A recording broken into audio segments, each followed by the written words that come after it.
Nous sommes toujours à l'introduction, mes frères et sœurs, du livre Jésus en son temps, Histoire sainte, écrite par Daniel Robs. Histoire sainte, Jésus en son temps. Vous vous souvenez qu'il nous a envoyé à la page 313 que nous avons lu.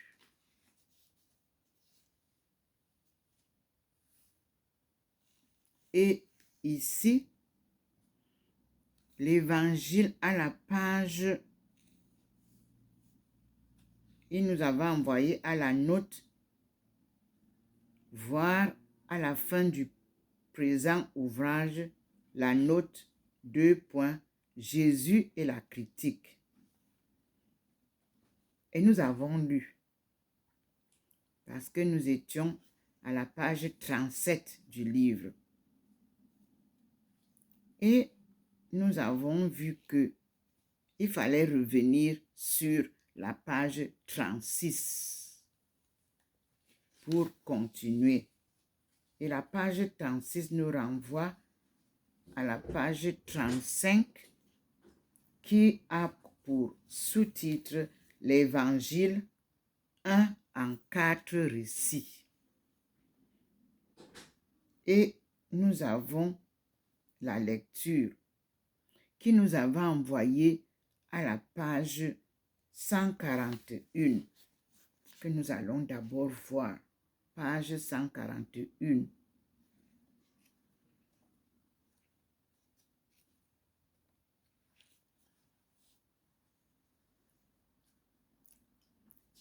La page 141 nous dit: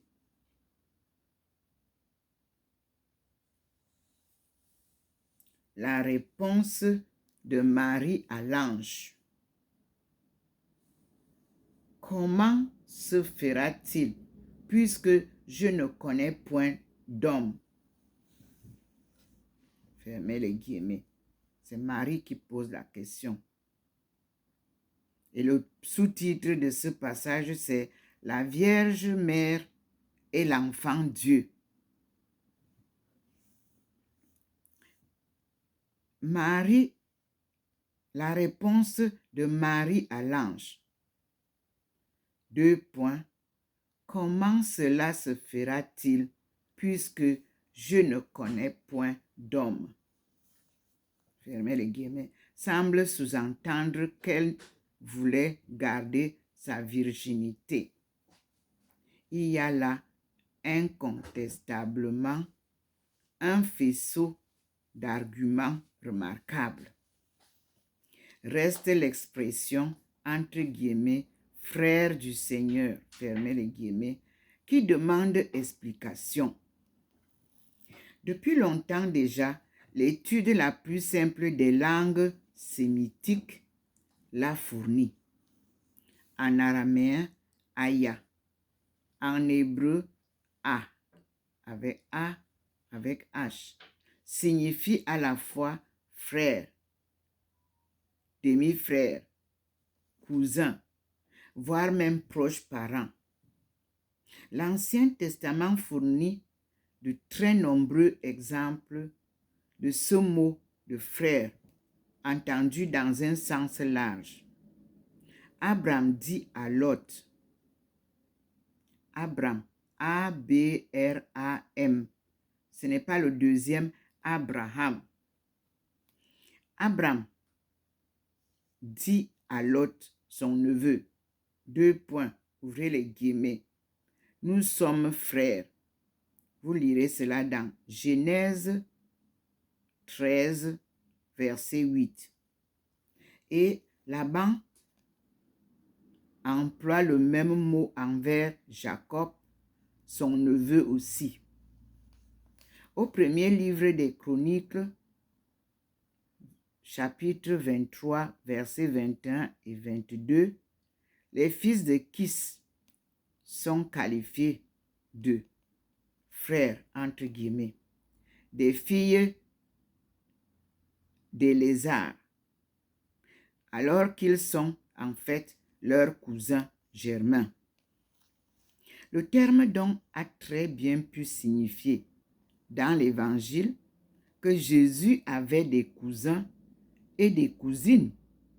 Et peut-être a-t-il été d'autant plus volontiers employé si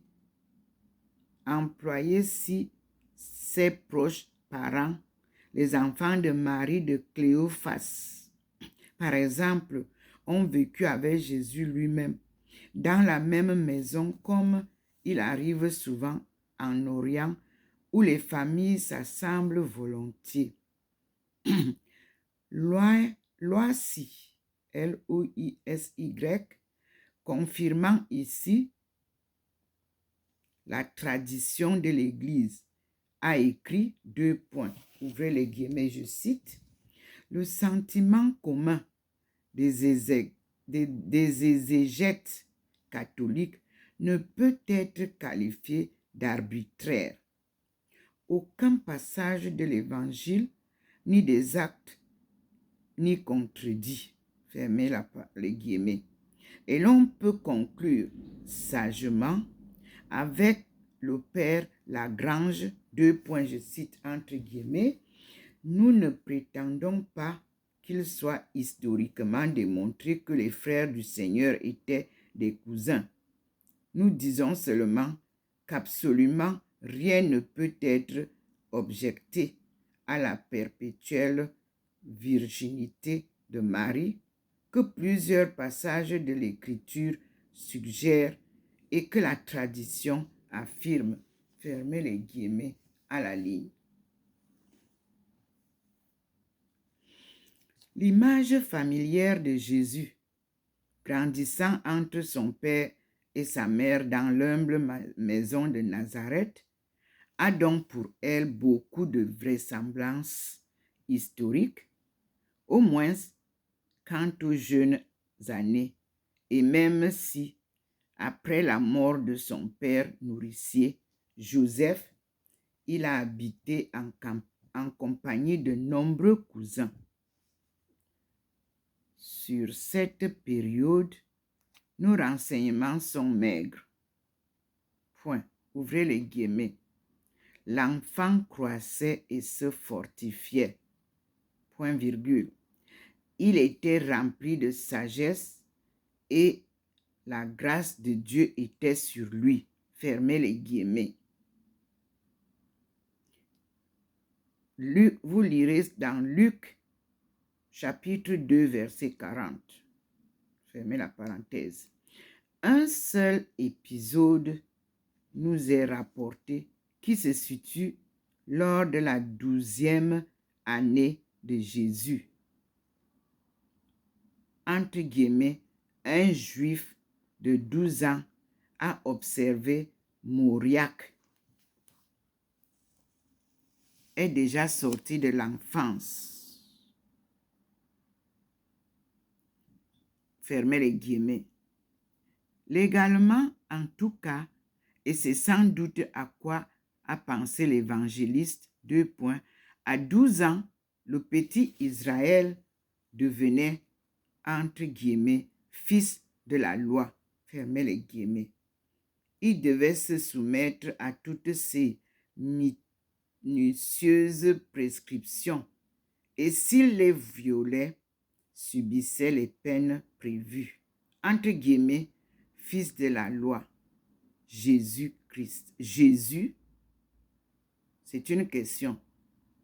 Fils de la loi, entre guillemets, Jésus, bien davantage, maître de cette loi. Que dira-t-il plus tard? Il est venu, entre guillemets, accomplir, fermez les guillemets, c'est ce que montre l'épisode du temple dans Luc chapitre 2, versets 41 et 50. Joseph et Marie, juifs pieux, montaient tous les ans à Jérusalem pour la Pâque. Était-ce la première fois qu'ils y conduisaient leur fils? On avait chanté le long de la route le chœur des pèlerins, ces psaumes que les anciens ont écrits pour rythmer les pas. Entre guillemets, j'ai élevé mes yeux vers la montagne. D'où me viendra donc le secours? Mon secours vient de l'Éternel qui a fait la terre et les cieux. Fermez les guillemets. Vous avez ça dans le chapitre 71. Entre guillemets, je cite. Nos pas arrivent à tes portes. Jérusalem, Jérusalem, toi dont les murs n'ont pas de brèche et vers qui montent les tribus. Vous l'avez encore dans 72, dans le chapitre 72.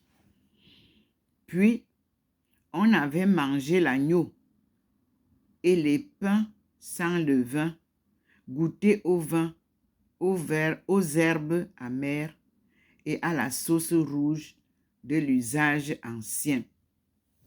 Quand les derniers, entre guillemets, alléluia, avaient achevé de retentir, on était reparti. Au soir de la première étape, Joseph et Marie cherchèrent leur enfant parmi leurs parents et leurs connaissances. Ils ne l'avaient pas vu durant toute la marche, mais avaient cru qu'il s'était joint à quelques groupes de pèlerins amis.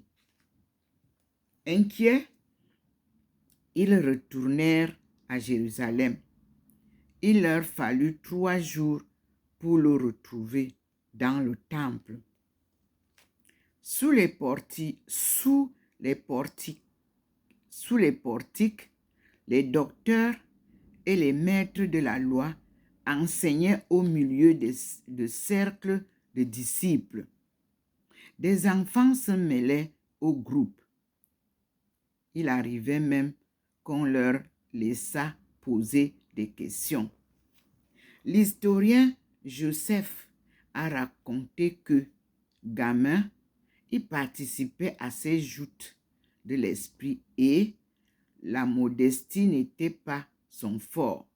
Il a même ajouté que c'était auprès de lui que, entre guillemets, les chefs des prêtres et les personnages de la ville venaient s'informer exactement des choses de la loi. Fermez les guillemets et point d'exclamation. Jésus était là, parmi les docteurs et les sages d'Israël. Ouvrez les guillemets. Et tous ceux qui l'entendaient, dit simplement Saint Luc, étaient ravis de son intelligence et de ses réponses. Luc, chapitre 2, verset 47. À sa mère, qui s'étonne et doucement lui fait des reproches, entre guillemets, pourquoi avez-vous agi ainsi envers nous? Votre père et moi, nous vous cherchions tous affligés. L'enfant Dieu répond, pourquoi me cherchiez-vous? Ne saviez-vous pas qu'il me faut être aux choses de mon père? Fermez les guillemets. Vous lirez cela dans Luc, chapitre 2, verset 49. Dure, humaine parole, où pour la première fois éclate la certitude que Jésus a de sa mission et où déjà se dessine cette grande leçon de l'évangile que pour celui qui veut suivre le Christ, toute attache humaine, si chère soit-elle, doit être brisée. Vous lirez cela dans Matthieu, 10, verset 35 et verset 37. Je cite, « Je suis venu séparer l'homme de son père, la fille de sa mère. Quiconque aime son père et sa mère plus que moi n'est pas digne de moi. » Matthieu 10, c'est-à-dire chapitre 10, verset 35 et verset 37.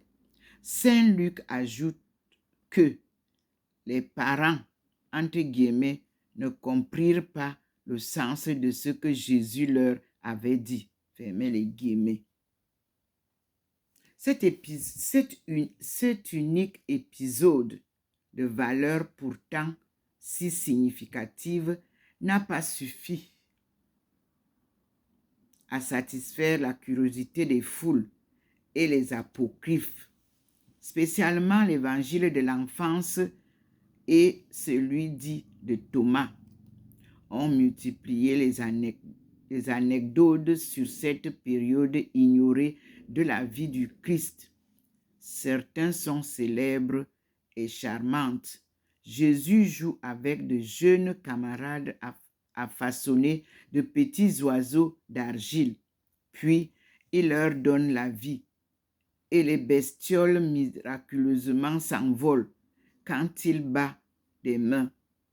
Il s'amuse à l'entrée d'une caverne en compagnie d'autres enfants. 2 énormes serpents surgissent. Toute la bande joyeuse s'enfuit à grands cris, sauf Jésus, qui reste calme et ordonne aux redoutables bêtes d'aller poser leur tête sous les pieds de sa mère Marie. On lui attribue bon nombre de miracles, certains calqués sur ceux des évangiles canoniques. 2 points. Un grain qui plante en terre, qu'il plante en terre par un temps de famine suffit tout seul à nourrir toute une ville. Un jeune ouvrier est ressuscité par lui. D'autres au caractère bizarre, plus ou moins magique. 2 points. En s'asseyant sur un mulet, Jésus le délivre d'un mauvais sort et l'animal redevient beau jeune homme. Un poisson conservé dans le sel frétille à l'appel de la voix divine. Quand le maître d'école commence à lui apprendre l'alphabet, l'enfant lui prouve qu'il le sait sans avoir jamais étudié. D'autres miracles apocryphes, enfin, ont eu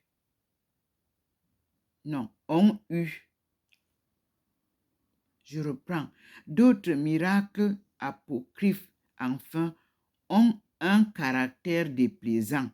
2 points. Le même pédagogue ayant voulu punir son élève, celui-ci lui dessèche la main. Pour 2 points. Pour montrer sa puissance à ses petits compagnons de jeu. Il en change un en bélier. Un autre qu'il avait heurté par mégarde tombe mort. Toutes ces imaginations, plus ou moins délirantes, n'ont d'autre intérêt que d'avoir inspiré un peu partout dans la chrétienté des imagiers.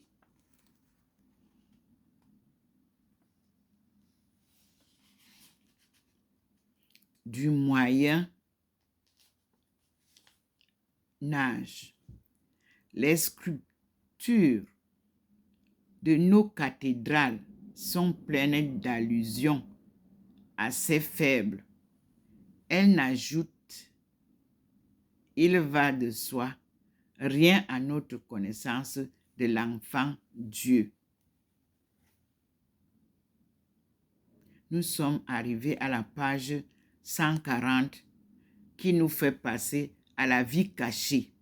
Mais pour le moment, c'était ce qu'on avait à lire. Et nous avons eu donc ce qu'il fallait lire.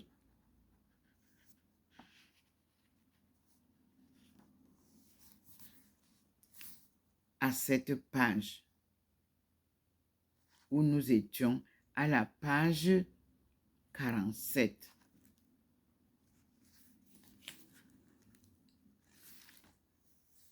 Et nous disons merci au Seigneur qui nous a renvoyés, comme nous l'avons dit.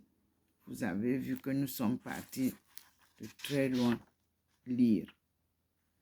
Merci Seigneur, à toi la gloire.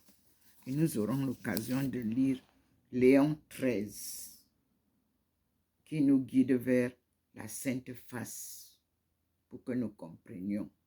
La lumière m'a montré le missel romain, mais j'étais plongé dans cette lumière et je ne pouvais pas arrêter. Nous aurons l'occasion de découvrir qu'est-ce qu'il veut que je vois. C'est le missel romain qui m'a été offert à Beijing lorsque j'aidais avec des lectures et la préparation des enfants au baptême et à la confirmation. Merci Seigneur. À tout à l'heure, mes frères et sœurs. Nous sommes aujourd'hui le 25 janvier 2024. C'est merveilleux ce que nous vivons et ce que nous voyons. À toi la gloire,